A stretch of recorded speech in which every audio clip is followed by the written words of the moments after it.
নমস্কার, সবাইকে শিক্ষক দিবসের শুভেচ্ছা জানাই।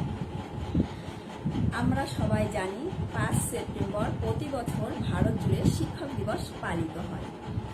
এই 5 সেপ্টেম্বর দিনটি ডক্টর সর্বপল্লী রাধাকৃষ্ণনের জন্মবার্ষিকী।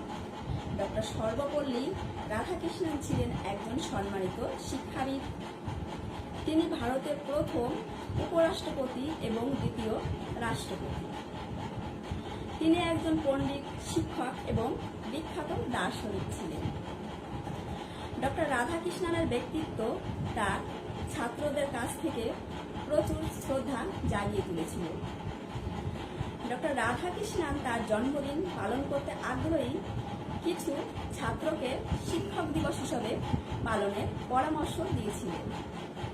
তাই 1962 সাল থেকে ভারত জুড়ে স্কুল এবং উচ্চশিক্ষা প্রতিষ্ঠানগুলি ডক্টর সর্বপল্লী রাধাকৃষ্ণন এবং দেশের সকল শিক্ষকদের প্রতি শ্রদ্ধা জানিয়ে এই দিনটি পালন করা হয়।